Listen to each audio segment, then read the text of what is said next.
Asalnya video ni dirakam nak explore tentang penutupan Selat Hormuz, tapi dengan perkembangan sangat mendadak di Iran tu, saya dahulukan segmen khas ceasefire dan insya-Allah video Selat Hormuz akan datang selepas ini. Now, upon last update, Amerika menyerang Iran. Sebaik saja benda ni berlaku, memang ada serangan demi serangan antara Iran dan juga Israel. Masing-masing berbalas antara satu sama lain. Serangan balasan Iran terhadap Amerika pula masih bersifat waiting game sehinggalah 12.38 pagi 24 Jun. Ini bukan kat Israel, ini juga bukan kat Iran. Sebaliknya ini kat Qatar. Iran telah melancarkan misil-misil balistik ke arah Qatar. Sasarannya adalah Al-Udaid Air Base yang ada 10,000 anggota tentera Amerika Syarikat. Seiringan dengan Qatar, pihak Iran juga telah menyerang pengkalan-pengkalan tentera Amerika kat Iraq. Tapi more of that later. Semua misil Iran di tepis Qatar. Al-Udaid Air Base tu tak mengalami sebarang kerosakan. Sejam selepas serangan, Iran menyatakan yang tindakan mereka tak mengancam negara sahabat dan negara saudara Qatar serta bangsanya yang mulia. Walau bagaimanapun, Qatar sangat marah. Mereka berkata yang mereka berhak nak balas secara langsung. Mereka tengok serangan ni sebagai pencerobohan yang terang-terangan. Kecaman dari Qatar disusuli kecaman dari Arab Saudi juga UAE. Nak kena cakap yang mereka ni pernah memusuhi satu sama lain. Kita tengok pada tahun 2015, Saudi dan UAE buat blokade terhadap Qatar. Tapi sekarang Saudi dan UAE gelar Qatar brotherly state, dan perkembangan ini menyukarkan lagi kedudukan Iran yang kian keseorangan dalam konflik ini. Asalnya dunia Arab desak de-escalate, tapi sekarang mereka dah pun asah taring. Now, kita tengok Iraq. Iran dah serang pengkalan-pengkalan Amerika yang menyukarkan kedudukan kerajaan Iraq. Abdul Latif Rashid ni adalah presiden kat Iraq. Kerajaan dia kena bertimbang tara dan pilih kata-kata kerana majoriti populasi Iraq tu adalah Syiah, dan kalangan Syiah lebih rapat dengan ahli-ahli politik macam Muqtada Al-Sadar yang sangatlah pro-Iran. Tapi kerajaan Iraq dah menandatangani perjanjian strategik dialog yang mengikatkan Amerika Syarikat dengan Iraq secara ketenteraan. Maka sebarang serangan terhadap pengkalan-pengkalan tentera Amerika adalah serangan terhadap Iraq. Of course, benda ni kalau tengok balik adalah salah Amerika Syarikat sendiri. Donald Trump yang luluskan serangan terhadap fasiliti-fasiliti nuklear di Isfahan, Natanz dan Fordo. Dan kalau tarik belakang sikit lagi, Israel yang mulakan perang ni. Tapi ketika perang ni berdua, hanya Jordan, Syria dan Iraq saja yang terkesan. Saat Amerika masuk je, madness. Total madness. Sampai Qatar tutup ruangan udara, Oman Air suspend flight, Air France KLM cancel penerbangan dan ada pesawat kena berpatah balik. Selepas serangan terhadap Al-Udaid Base ni, boleh kata mencanak jugalah kebimbangan yang perang ni akan escalate lagi dahsyat. Tetapi ada laporan menyatakan bahawa Iran telah memaklumkan pihak Amerika terlebih dahulu untuk mengurangkan kadar kematian dan pada masa yang sama tak nak escalate lagi perang ni. Sekadar serangan untuk balas je atas apa yang Amerika buat kat 3 fasiliti nuklear tu. Dan pada hari seterusnya terus kita dapat perkabaran yang ceasefire sedang diusahakan. Asalnya Donald Trump umum terlebih dahulu mengatakan ceasefire tercapai. Iran menafikannya, mencetuskan kekeliruan jugalah dalam kalangan masyarakat. Tetapi terkemudian dah confirm yang ceasefire memang terlaksana. Sebaik saja dilaksanakan tu, tiba-tiba Israel bertempik mengatakan Iran dah langgar dengan pelancaran misil. Namun Iran menafikan tuduhan sedemikian, dan setakat 4 petang 25 Jun kita nampak ceasefire antara mereka sedang hold. So,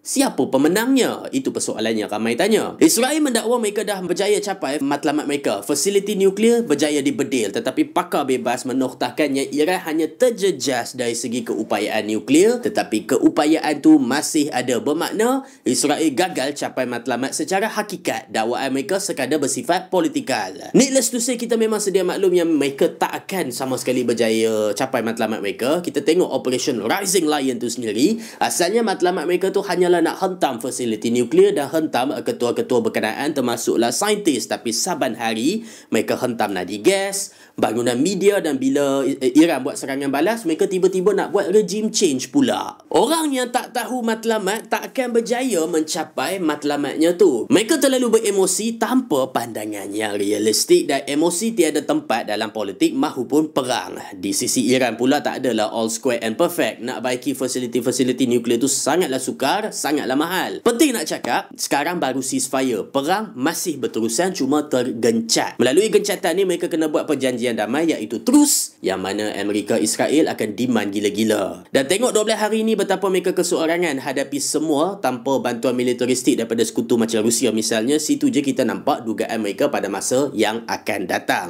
Kesimpulan awal, kalau regime change tak berjaya dicapai, nuclear capability pun masih ada.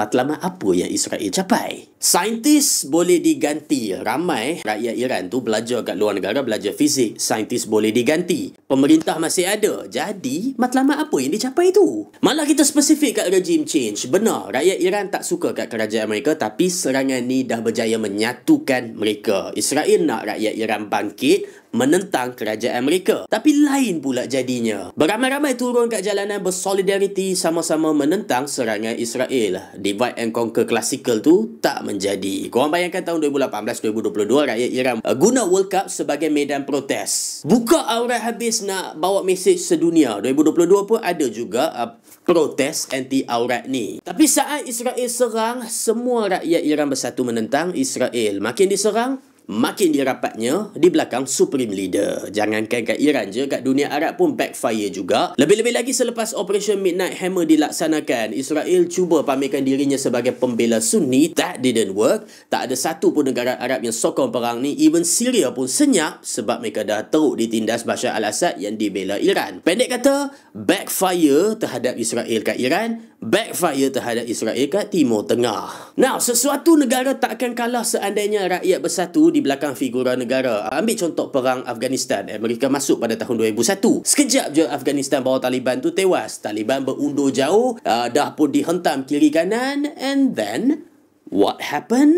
Amerika Syarikat pergi naikkan warlord dan penjenayah untuk berperang bagi pihak mereka. Warlord penjenayah buat kerja kotor mereka. Puak ni sangatlah teruk sampai rakyat Afghanistan anggap Taliban lagi better. Amerika pula pergi bedil Wadi Waigal yang buat ramai sengsara tanpa strategic gain, dan suku-suku kat situ yang asalnya nak kata neutral pun tak, tapi memang dia orang berjauhan, tak terkait, mereka bersatu di belakang Taliban. So apabila rakyat yang disiksa bahawa proksi Amerika ni berpihak pada Taliban, apa yang jadi? Mereka kembalilah. Kita apply konsep yang sama. Seandainya perang ni bersambungan, na'uzubillah, Israel boleh bedil Iran, tapi kalau operasi mereka tu buat rakyat sokong kerajaan Iran, mereka takkan mampu jatuhkan Iran tu sendiri. Sekadar lumpuhkan fasiliti nuklear tu je, sekadar rosakkan bangunan, sekadar burn duit, dan campur tangan Amerika dari udara pun takkan ke mana-mana. Tapi kalau Amerika buat pencerobohan darat, itu cerita lain. Iran ni sangatlah besar, 1.6 juta kilometer persegi. At this point, perbincangan kita ni mainly academical, bukan reality di lapangan lagi. 1.6